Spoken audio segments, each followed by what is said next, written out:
আমি এখানে ঈদের নামাজ পড়াইছি অনেক বছর। যখন এই এলাকার এমপি সাহেব উনি দেখলেন যে আমার নেত্রী তো ঈদের নামাজ পড়াইতে পারে, তা আমার দরকার কি? আমাকে এখান থেকে উনি বাদ দিয়েছেন। বৈধ ঈদগার ইমাম আমি এখনো, আপনারা এটা মানবেন না। ওই সময় আজকে থেকে প্রায় 15 বছর আগে প্রত্যেক বছর এই মাঠে 3 দিন 5 দিন ব্যাপী একটা তাফসীর মাহফিল হইত এবং এই এলাকার উলামায়ে কেরাম, যুবকবৃন্দ, এখানে অনেক মাহফিল হয়েছে। বাংলাদেশের বড় বড় উলামায়ে কেরাম এখানে আসছেন। শুধু এখানে না, এই যে সামনে একটা মোড় আছে, এই মোড়টার মধ্যে একটা হোটেল ছিল, রাজু হোটেল। এই জায়গাটার নামই রাজু হোটেল বলে পরিচিত ছিল। এখন এখানে হোটেলটা নাই। ওই মোড়ে প্রতি বছর অন্তত 2-3টা ইসলামী সম্মেলন হতো। এখানে বেশ কয়েকবার বাইতুল মুকাররমের খতিব ওবায়দুল হক সাহেব রহমতুল্লাহ আলাইহি এসে এখানে বয়ান করেছেন। মুফতি ফজলুল হক আমিনী রহমতুল্লাহ আলাইহি এসেছেন। শাইখুল হাদিস আল্লামা আজিজুল হক সাহেব রহমতুল্লাহ আলাইহি এসেছেন। আমি আনছি। হবিগঞ্জের মুহাদ্দিস সাহেব বেশ কয়েকবার এখানে আসছে, বয়ান করছে। কিন্তু এই মাহফিলগুলি প্রতি মাসে একবার হয়। এই মানুষ যতটি এখানে বসে সবগুলি কাওয়া কাদেরের দলের, একটাও কথা কয় না।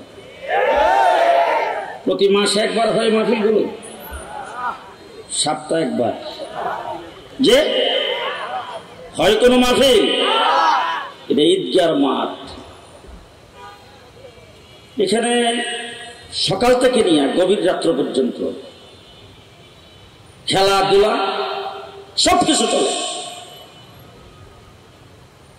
এই অত্র এলাকার চতুর্দিকে বাড়িঘরের কারণে শ্বাস ফেলাইবার জায়গা নেই। মাঠটা ছাড়া অসংখ্য মানুষ এইখানে খেলাধুলায় লিপ্ত থাকে। কিন্তু মাহফিল যেটা হইতো সেটা এখন আর হয় না। কেন হয় না? গত 15 বছর যারা এই দেশের প্রত্যেকটা মানুষকে শোষণ করেছেন, দেশের ক্ষমতায় দিনের বুটকে রাতে করে, বুট সেন্টারে বুটার যায় নাই, কুত্তা ঘুমাইছে। তারা এই দেশটাকে তলাবিহীন জমিতে পরিণত করেছেন লুটপাট করে। তারা ইসলামী সম্মেলন, ওয়াজ মাহফিল, উলামায়ে কেরামের ইসলামের কোন তৎপরতাই তাদের 1 নম্বরের বাধা ছিল। ইসলামী সম্মেলন, ওয়াজ মাহফিল কেউ করতে চাইলে তাকে থানায় দৌড়াইতে দৌড়াইতে শেষ। এরপর বলতো, থানায় গেলেই বলতো কে কে কাকে দাওয়াত দিচ্ছেন, কে কে বয়ান করবে, ওয়াজ কে কে করবে, নাম দেন। আমি এখন বাংলাদেশের বিভিন্ন জায়গায় গেলে অনেক লোকজন এসে আমাকে দুইটা চোখের পানি ছাড়ে আর বলে, হুজুর গত 15 বছর অনেক চেষ্টা করেছে আপনাকে আনতে,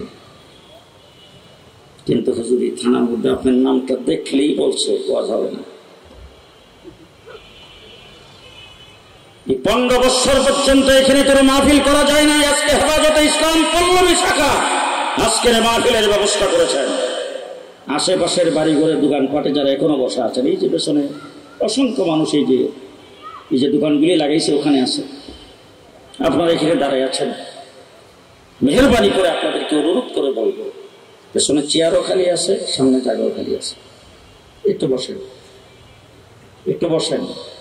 হযরত মাওলানা হাবিবুল্লাহ মাহমুদ কাসেমী সাহেব এখানে আসছেন, মাওলানা ইয়াকুব উসমানী সাহেব এখানে বসা আছে, খালেদ সাইফুল্লাহ এই বিষয়ে আসতেছেন। আপনারা এখানে যারা এসেছেন, যারা চতুর্দিকে দাঁড়ানো আছেন, আপনাদের সকলকে আমি চ্যালেঞ্জ করলাম 2 বছর ঘুরে একজনকে এনে নামান দিন। এই মুফতি জাকির সাহেব বইয়ের চুপ করে কথা বল না। 2 বছর ঘুরে ইয়াকুব উসমানীর পেছনে 3 বছর 5 বছর ধরে নাইবির পেছনে আপনারা ডেট পাবেন না, আনার মতো কোনো সুযোগ হবে না। হেফাজতে ইসলামের প্রোগ্রাম শোনা মাত্র তারা আসতে প্রস্তুত। এই জন্য একটু গণিমত মনে করেন। আশেপাশে অনেক লোকজন আমি দেখতেছি, মনে হয় পোশাক আশাকে দেখলে মনে হয় যে আসলে ওয়াজের উদ্দেশ্যে আইছে, কিন্তু আসার পরে এই চতুর্দিকে কিন্তু মিস্টার ইবলিসের হুঁশ নাই। ইবলিস এখানে নাই তো, হ্যাঁ? ইবলিসের কিন্তু ডিউটি বাক করা হয়। এটারা বলে যে থানার থেকে যে পুলিশের ডিউটি হয়, ডিউটি শেষে থানায় যে রিপোর্ট করা লাগে না, ইবলিসের এরকম রিপোর্ট করা লাগে। একদিন ইবলিসের যে প্রধান সব ইবলিসদেরকে নিয়ে বলছে যে আজকে কে কি করছে। এক একজন বলতেছেন যে স্যার আজকে আমি যে 2 ভাইয়ের মধ্যে গন্ডগোল লাগাইছি, লাগাই মারামারি লাগিয়া ভাইও হাসপাতালে, ভাইয়ের বউ হাসপাতালে। আরেকজন বলতেছে স্যার এ তো মারামারি লাগে হাসপাতালে পাঠাইছে, 3টা মারা। এরকম সবাই বলতেছে, আর ইবলিস খালি শুনতেছে আর মুখ করতেছে। একটা চুপচাপ বসা, তোমায় কিছু কয়তো না। সবার পরে হেরে জিগায় কেউ তুমি কিছু করে, স্যার আমি বড় কোনো কাজ করতে পারিনি, এই জন্য আমি বলতেছি। বলে আরে বাবা শুধু কোনটা করছো কও না। বলে স্যার এটা বলার জিনিস না, এখানে বললে সবাই হাসবে, কারণ এত শুধু কাম। এ বাবা শুধু কি করছো কষ্ট না দেখি। 2 জন লোক ওয়াজ মাহফিলে যাইতেছিল, রাস্তা দিয়ে হাইতে আর ওয়াজ মাহফিলে যাইতেছিল। আমি দেখলাম এদেরকে ফিরাইতে হবে। রাস্তার সাইডে খালের মধ্যে একটু পানি, আমি পানির মধ্যে নামিয়ে হয়ে গেছি মাছ। হওয়ার পরে এরা যখন মাছ হইয়া পানির মধ্যে যখন নাড়া দিলাম, তখন এরা রাস্তায় খালে দেখা গায়ের জামা কাপড় টাঙ্গা খুইলা রাস্তার কিনারে থইয়া পানির নামছে মাছ ধরতে। যতক্ষণ ওয়াজ চলছে এতক্ষণ আমি মাছ। এরা একদিকে ধরতে যাই, আমি আর একদিকে যাই। ওয়াজ মাহফিল শেষ, আমারও নড়াচড়া শেষ। ওরা কিছুক্ষণ দাঁড়ায় থেকে বলে গেল করি মাছ তো খাইলাম না। ওইটা ওয়াজ মাহফিল শেষ হয়ে গেছে, জামা কাপড় বাড়িতে চলে গেছে। ওয়াজ মাহফিলে যাইতে এদেরকে দেয়নি। ইবলিস নিজে সিংহাসন সাইরা ফেরে বসায় সবচাইতে বড় কাম তুই করছ। কথা বুঝে আসতেছে আপনাদের? যে সুতরাং আমি এই এলাকায় 30 বছর আমি এই এলাকায় কাটাইছি। মুসলিম বাজার মাদ্রাসা আমি আর মৌলানা আবু তাহের সাহেবের প্রতিষ্ঠাতা, সর্বপ্রথম আমরা প্রতিষ্ঠা করি। এই জন্য এলাকার জন্য আমাদের দরদ আছে। এতদিন পর আজকে এই মাহফিল অনুষ্ঠিত হয়েছে, হেফাজত ইসলামী সেটা ব্যবস্থা করেছেন। আমি আবারও অনুরোধ করবো, যারা বাসা বাড়িতে আছেন, দোকানপাটে আসেন, আশেপাশে আসেন, একটু মেহেরবানি করে এসে বসেন। হুজুর গানের জন্য ওলামায়ে কেরাম আসবে, একের পর এক বক্তব্য রাখবেন। রাসূলুল্লাহ সাল্লাল্লাহু আলাইহি ওয়াসাল্লামের শান এবং তার সিরাত সম্পর্কে কথা বলবেন। আপনারা সেই কথাগুলির উপর আমল করবেন। আল্লাহ পাক সকলকে তৌফিক দান করুন।